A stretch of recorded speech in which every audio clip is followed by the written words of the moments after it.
So once upon a time, Fryette Amplification released a product called the Power Station. The Power Station allowed guitarists to plug their loud amplifiers into it and set those amps to whatever settings they like best, and then have complete control of the overall volume these amps produced, all the way from bedroom to big stage levels. Now, this product proved to be wildly popular in the marketplace and became the go-to solution for guitarists who needed the best sounding and feeling remedy for managing their amp's volume in any and every situation. Now, at its core, the Power Station is comprised of two primary sections. The reactive load portion, which knocks the level of your amps down to size to be sent out to your DAW or front of house, or to be amplified by the tube power section of the Power Station and then sent to your cab at whatever volume level you find suitable for the task at hand. In addition to accomplishing this, the Power Station also sports an effects loop, as well as the ability to plug standalone preamps and modelers into it via the line-in jack.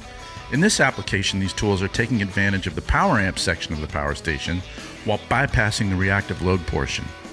Now, some users found this to be a highly useful function and would plug one of their amps into the Power Station to be attenuated while plugging their modeler into the line-in jack in an attempt to run a hybrid amp modeler switching rig, only to be nonplussed when they realized that the internal architecture of the Power Station didn't allow for this type of switching due to the complex voltage handling being employed within the unit.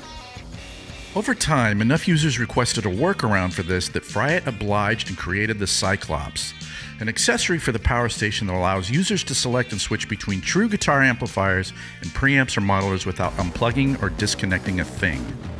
Now, using the Cyclops is as easy as pie, as everything is labeled cleanly and clearly on the back panel of the unit. We're going to need 6 cables to get this party started. Now we're going to show you how to make the connections going from right to the left on the back of the Cyclops. First, what we're going to do is plug our guitar into the input jack of the Cyclops. And then we'll take care of our preamp connections by connecting the input of our preamp into the preamp in jack of the Cyclops. And then we'll connect the output of our preamp to the preamp out jack of the Cyclops. And now we'll take care of our amp connections by plugging the input of our amplifier into the amp input jack of the Cyclops. And then we'll take the line out of the Power Station and plug that into the jack labeled from PS line out on the Cyclops. And then we'll take the Power Station line in jack and connect that to the Cyclops jack labeled to PS line in. Now, all that's left for basic functionality is to take the speaker output of our amplifier and connect that to the amp in jack on the Power Station, and then finally take the speaker out of the Power Station and connect that to our cabinet of choice.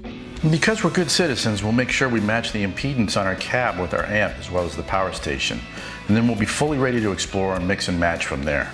And just to ensure that you get a nice volume balance out of both units, make sure to select between the line and instrument level connections on the back of the Cyclops, and then you're ready to go. And we can switch between the amp and the preamp with either the Cyclops button on the front panel or with the optional foot switch, which can be connected via the jack on the back of the unit. It's really up to you.